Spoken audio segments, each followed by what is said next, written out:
This is the Rebel Author Podcast, where we talk about books, business, and occasionally bad words.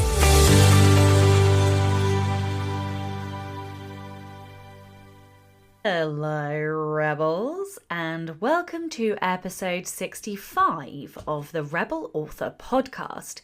Today's episode is a little different. It's a solo show because I wanted to round off the end of 2020 with a few reflections, I suppose, and a few reflections and a few lessons. And hey, fuck it, it's my podcast, so I'm going to give you my reflections, whether you want them or not. So, no intro. My cat's meowing in the background. Enjoy. No intro as normal. None of the usual things that I will do. I'm just going to dive straight in to my thoughts, and then normal service will resume next week. So here goes nothing. It's the end of 2020. Something that I always feel at the end of a year is a momentous occasion. And I started thinking about this podcast and wanting to say something profound, something deep and meaningful, when in reality, all I can muster is a big fat, what the fuckity fuck was it this year? I am a writer, you guys are writers, and I bet in 1,000 fucking turns of the sun, none of us could have written the absolute clusterfuck that was this year. But I guess, I don't know, as much as I've a twisted sense of humour and a dark heart, I am also an eternal optimist. And I would like to end the year with a bit of fucking cheer and some tangible actions to work towards next year. So here are the lessons that I have learned from 2020. Number 1, reaction is everything. My dear friend Katie has a tattoo, which I think she got it from the Jack Canfield, The Success Principles book, which I have also read and loved. And her tattoo says E plus R equals O, which stands for event plus reaction equals outcome. Now, I have always thought that was deeply profound, and I don't want to get all woo-woo and shit with you, but I do really believe that our mindset, our minds and our brains are super powerful and can control our situations, our outcomes and our realities. And for me personally, that is a lesson that has never been truer than in 2020. It might not be what you want to hear, but it is the hard, uncut truth. This year has been something of a sink or swim kind of year. Whether it's crushed you or you have succeeded in spite of it, I think it is true. But what I want to tell you with absolute certainty is that whatever your reaction to this year has been, it will have created your outcomes. And I think we have to be kind to ourselves wherever we have got to now, and that whether we are successful or whether we haven't been successful in our goals this year, it's okay. Next year will be better, or we can choose to make next year better. When the pandemic hit, I personally panicked. I was thrown into a terrible mindset. I lost a lot of hair. I had a bald patch where I'd gotten so stressed. I gained a ton of weight because I was just emotionally eating, and all because I thought my business was screwed. I thought I'd end up having to get a job because I'd be fucked. The schools shut, and when those schools shut, my instant reaction was how in the bollocking shit six was I going to get anything done with a 6-year-old hanging around my feet begging for rice cakes and pepper manis every 4 seconds? I wasn't going to be able to work. And yet I've got to the end of this year and I have written more books this year than any other year ever. That is a fact. I'm still not entirely clear on how it's happened. Granted, a couple of them were shorter than normal, but you know what? A book is a book is a book. I still had to write it. I still had a story arc. I still had to edit, polish, and get the fucking things published. So what I do know, I guess, is that this fact that I have published more books than ever had everything to do with my reaction. I really spiraled hard and then I picked myself up. And I think it's because I am the kind of like, fuck you, if you try and squash me, I will prove to you that I will succeed anyway kind of girl. Not everyone is that wired that way, and that is okay because the world needs every kind of person. If I look at my reaction, which was to dive into work, or yeah, I guess to dive into work, then I don't like to have regrets, but I probably could have been more supportive to friends and family and my wife, like emotionally during the pandemic. But I am not that kind of person. I'm not the sort of person that can do empathy and, in a deep way. And I can't be that shoulder because my reaction to adversity is to buckle into work and try and achieve something. And that's how I'm wired. That's how I cope. That is my coping mechanism. And, the world needs each type of person, because if it weren't for my friends who do the empathy much better than I do, then I may not have survived. So what I'm trying to say is that whoever you are, whatever your reaction, it's okay. Work for me and creativity in particular are my solace, and I am just lucky that happens to be my job. And so because it's my job, my business didn't sink. So when I look at this year, I am still shocked that I managed to do as much as I have done. My son literally spent 8 months off school, and I did the very vast majority of the homeschooling and childcare because I had that flexibility in my job. I think if I had still been in a corporate day job, we would have been fucked on a much grander scale. So what am I trying to say? I guess I am trying to say that we all have different reactions to events and adversity, and that's okay. The greatest factor in influencing our outcomes and our realities is within our control, though, because I believe that it's ourself. So what I had to do and what you guys have to do if this year hasn't ended up the way you wanted is to work out how to make the most of your strengths. This is what I tried to do. I tried to look at what my strengths were and just forget the shit I'm not good at and try to work with my strengths, because that made me happier, because I was able to do more and do more of the things that make me happiest. And if you can do that and work through the ups and downs using your strengths, then you will produce the outcomes that you want. And so I feel like this is one of those years, one of those times in our history where know thyself means everything. And I have learnt that, well, I guess I've learnt that more this year than any other year. My reaction to the pandemic was to look at myself, look very hard at myself and try to learn about how I work best. How can I work under constrained situations? Because working was what made me happy. And that I'm not detracting from anybody who's not been able to write or work this year, because if that's what's enabled, like the not creating has been what's enabled you to survive, then you have to not create, because we all have to do what we need to do to survive this year. I'm just sharing my reactions from my personal perspective. So yeah, I've tried really hard to work on myself, to learn about my working preferences and practices. And as a result, I have changed my processes really quite significantly. I found workarounds. I have reaffirmed things that I think I probably knew. Like, for example, I work best in bursts, very short, sharp, intense bursts. And that includes both sprinting and working on projects start to finish. And knowing those things has helped me to be more effective.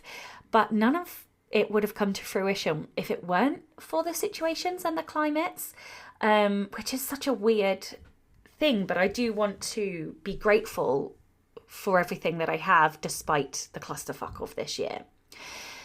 I found a quote which I think best sums this up, and I think it was said by Vivian Green, and I'm sure if it wasn't, somebody will correct me.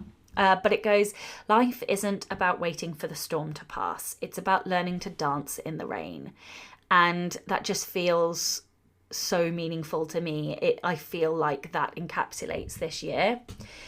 Okay, so lesson 1 then. Our reactions create our outcomes. Therefore, learning about our strengths and how to capitalise on them is crucial, especially in times of adversity. Hey, on to lesson 2, which was the meaning of work. This year, the meaning of work has changed for me dramatically. As authors, we have a somewhat tenuous link with work because we literally tell lies and make shit up for a living. It is scarcely what I would call hard work. And yet, some days it is utterly grueling and exhausting. And fuck, if I am not totally brain dead by the end of a day of drafting or editing, then I did something wrong, you know? And yet, I have found myself this year still unable to classify what I do as work. It is not like work that my wife does.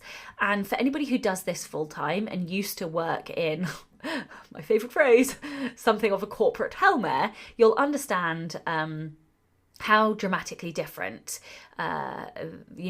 being in a corporate world to being in the creative world is. I mean, they are entirely different universes of work.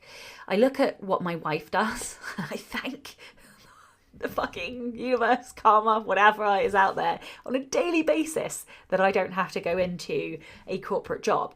But likewise, she looks at what I do, the constant financial pressure, like having to meet financial requirements every month, the constant need to create something from nothing, and she thanks her lucky stars for her job. So I guess it is all relative. But it is becoming clearer and clearer to me that our jobs as authors are so different. And it's everything and nothing in a way. Like, if it weren't for the flexibility that I have had this year because of the business model that I have built, we would have been so screwed. And as a result, I think my mindset has shifted dramatically in terms of what work is. The more I do this job, the more I fall in love with it. And like, I am so utterly in love with what I do that it is no longer passable as a job in my head. I don't feel like I work anymore, which is weird because I work fucking hard on my business. I suppose, let me be clearer. I think it's the creative work doesn't feel like work. Of course, the admin, the emails, the marketing, the advertising, that shit feels like work, but not in the way that my corporate job felt like work. And so this is weird for me because, all I have ever known is work. I pride myself on working super hard. And so it's weird for me to not feel like I have a job. I don't know. But this has been a profound realization for me. And I think it has been marked more by the fact that I have had the flexibility and the ability to drop things because my son has been isolated again or whatever from school. And the other thing that I've noticed is that, yes, okay, so work, obviously I have to work to bring in cash to pay my mortgage. It doesn't always feel like work. Sometimes it's fun, sometimes it's play. And in an odd way, sometimes working feels like relaxing. I don't know whether, I suspect that is part of my personality. Like I've talked this year about Becca Simon, the strengths, and one of mine is achiever. And she said something that really shook my world, which is that for achievers, when like achieving and being able to tick things off a to-do list or getting some work done is like, it creates energy pennies for us and it enables us to relax. And That really blew my mind because it explains so much. I don't always want to not work. Most of the time I want to work, or I want to do something of a morning and then I can stop after an hour or whatever and then relax.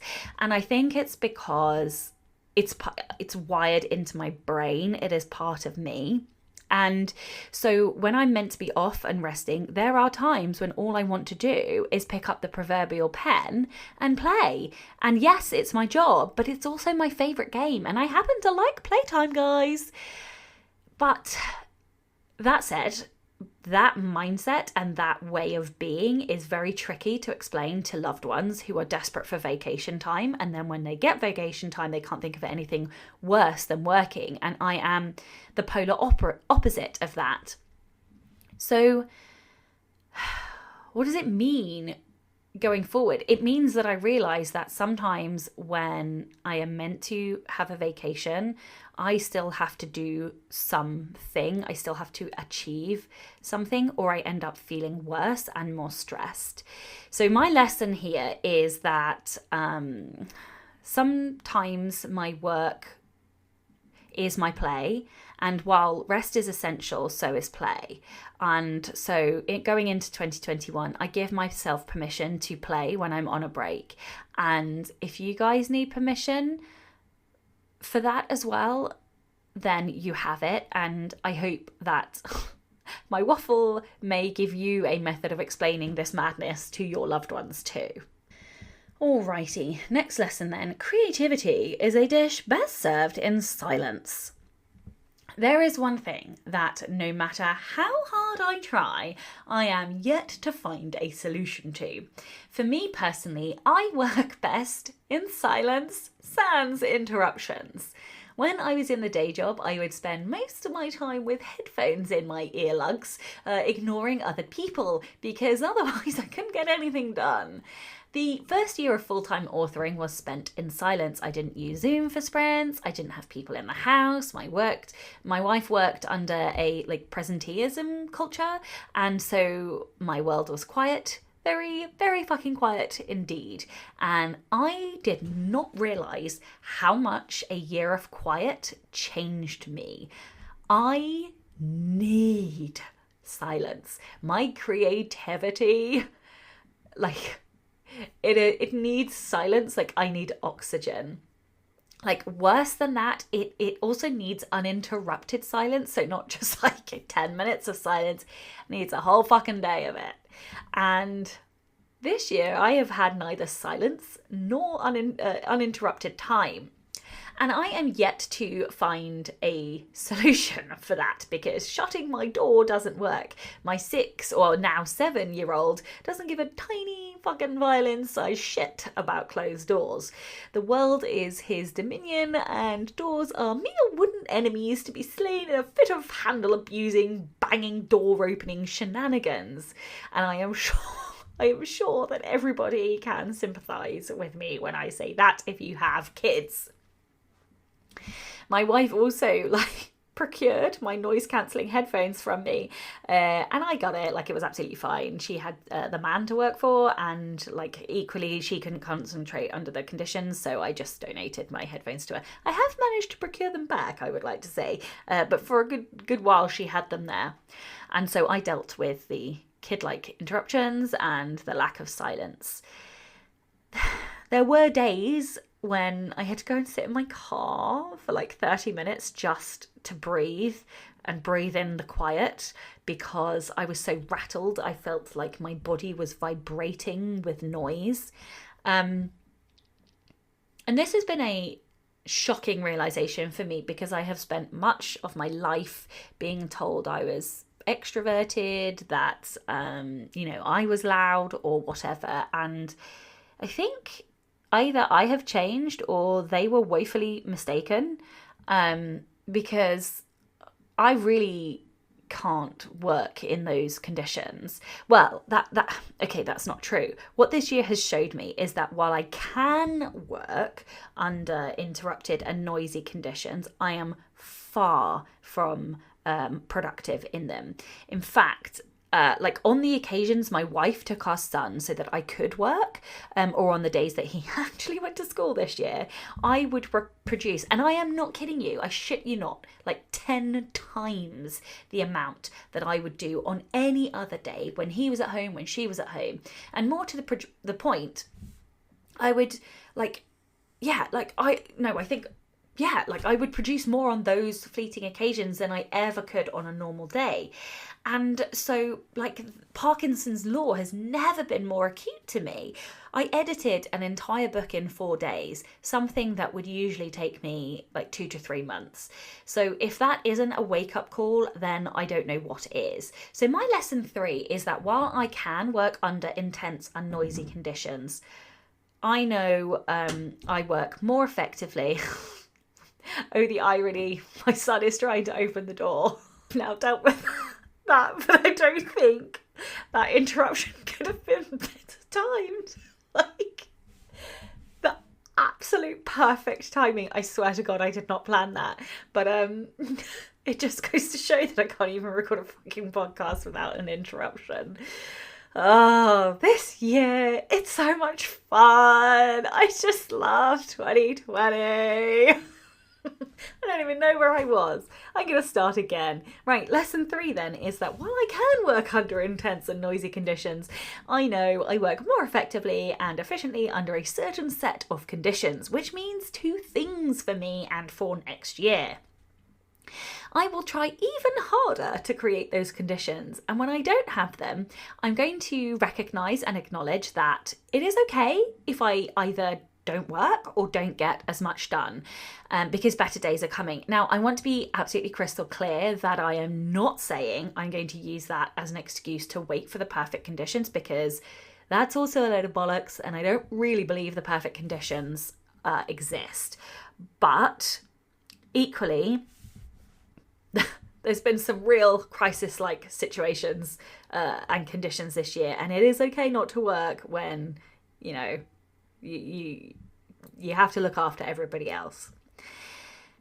That said, I am also going to be looking at the amount of pressure I put on myself.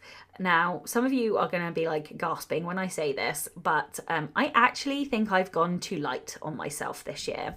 Becca Syme said something really fundamental to me in coaching, which rocked my world.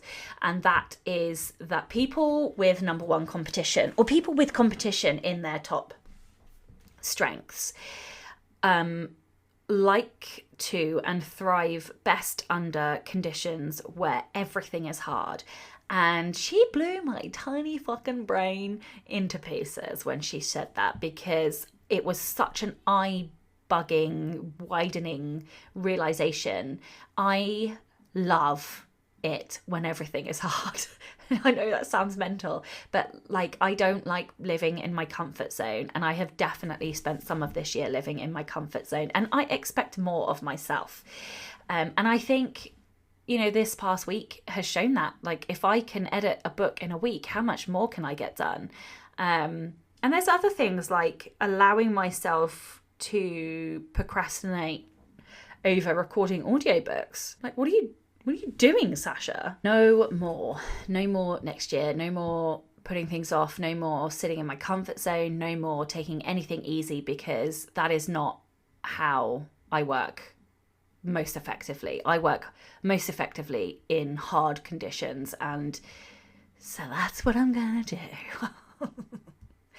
All right, next lesson then. Lesson number 4 is business basics matter. I am utterly convinced that if it weren't for working on the business basics this year, then my business would have crumbled. As it is, I think I haven't done like the full analysis yet, but I roughly think I've seen more than a 20% increase in turnover. And that is despite the chronic fucksicle that was 2020. Now, I genuinely attribute that to going back to business basics and my business values, and ensuring that I am on top of them and dropping the shit that doesn't matter. Now, there's one other thing that I would attribute to that, which I haven't written in the show notes, but I'm going to add now, and that is investing despite the dire financial outlook of the year. I invested in a VA, and it has freed up so much time that I have been able to work on the things that are important and the things that generate cash. That was in itself a bit of a lesson about letting go, a lesson about asking for help, needing help when I need help, but I think I'll go into that a different day. So I think the two things that are most important to me are independence and financial stability. Now, in terms of the independence, I am alarmingly aware of how still I feel too dependent on Amazon. So next year I will be ensuring that I focus on other income streams and avenues, as well as trying to grow my sales on the other platforms. I've done a bit of that this year, for sure. In particular, growing the income streams, but I want to do more. So I'm going to be looking at that next year. So one of the things that I did do was set up a web shop on my website, and created some more income streams, and I've been learning in the background a bit more about wide marketing and all of that good stuff. So the second thing then is financial stability. And for me, I am a long way off where I want to be, but I am certainly making progress towards it. When the pandemic hit, some of my freelance work did dry up, and that was a bit of a wake-up call for me. It showed me how important it is to focus on creating assets and creating passive income, and as many different income streams as possible. So my income streams over the year have been books, freelance, editing, although I have now stopped this, Patreon, affiliate income, speaking, courses, merchandise. And so some of those are new, like course income, but I want to make more of it, and I want to increase my income stream. So in the next 5 years, I would like to add investments, rental income from additional properties, and income from rights licensing. And I don't think I will ever stop adding income streams. I want to ensure that I am never more reliant on one income stream than anything else. And so this is really a focus for me next year. Oh, and also to add audiobooks as well. Obviously I'll be bringing in income from audiobooks, although I suppose you could also class that under books. Other things I did this year were to also look at where I could save money. So for example, I was overpaying on my mailing list. I was super reluctant to move because I knew the systems, I liked the software, and in order to move I had to overhaul everything, my autoresponders, and I didn't wanna. But I did in the end. I did the hard work, and I moved, and I saved myself over 400 quid a year just on that one piece of my business. So yeah, I guess I know there is a reluctance to look at our income, our finances and where we can save money, but it counts, it helps, it matters. Do the hard work. I also upgraded my website this year, and while that took a whole fucking week of time to sort, it has made for a much cleaner, more efficient, more effective site that is more user-friendly for customers. So lesson 4 for me is about working out your values and the values that you want your business to hold. Like what means something to you, because it matters. And in times of crisis, I think knowing those things helps keep you centered and helps give you a singular focus, because I do know lots of people who have jumped ship on perhaps genres they've been working on for years, or jumped ship and changed business focus, or changed quit their businesses entirely and gone and done other things, or whatever. And sometimes that's right, absolutely. Sometimes that's right, sometimes that is right, and sometimes that is a knee-jerk reaction. And so knowing your business values and knowing what they are will help keep you sure on your decisions. And for me in particular, it's helped give me that singular focus. And I think that without that focus, I would have wobbled significantly this year. So the one value that I feel I missed or the one area of my business that I feel I missed out on this year was content marketing. I've definitely let that slip. And next year, I want to come at it hard because I much prefer the long game and doing the content marketing than I do spending hours and hours analysing advertising data. So yeah, that was lesson number 4. Lesson number 5 then. Oh, I am not looking forward to this one. Lesson number 5 is you've got to do the self-care. This one is enormous for me. I have got to be better at self-care. My gift and my curse is my desire to constantly achieve. On the one hand, it means I get fuckloads done, but on the other, very significant hand, it also means that I regularly, willingly, and with a deeply twisted smile on my lips, work myself into the ground. This year, I have had a number of health issues, and they are purely down to the fact that I don't look after myself because I'm too fucking busy looking after others and trying to run not only run, but grow a business. I suppose, it's not that I thought I was invincible. Okay, maybe a little bit. No, I didn't. Anyway, it's more that I am still relatively young, and I just took for granted that I could continue and that I could just push my mind and my body and that would be okay. I'm young, it works, my body works, I just expect it to continue working, and apparently that's not true. I'm not as young as I was, and I strongly suspect that people listening can't either. So here's that phrase again, if you need permission to look after yourself, you have it. So lesson 5 is our bodies are only human. We are not invincible, Sasha, and we break when we push ourselves too far. I, for one, am going to try very hard to look after myself better than I did in 2020. I'm going to try harder in 2021. All right. This is a big one for me. Lesson 6 is that friends are everything. I spent the first year of working for myself totally alone, and sure, I had and still have writing friends, but this year has shown me just how important friends are. They really, really keep me sane. I am very lucky to have a group of close writing friends who have seen me through this year. They've seen me through the tantrums, the emotional breakdowns, the anger, the hysteria. I've lost count of the number of Zooms and FaceTimes I've done. The days I've spent sprinting and gritting my teeth through both the good and the bad. And I do feel deeply indebted to them. On the days when I wanted to give up, they were there cheerleading. And on the days when I'd lost my mojo and my motivation, they were there to give me a good kicking whilst they picked me up and tell me to get a fucking grip.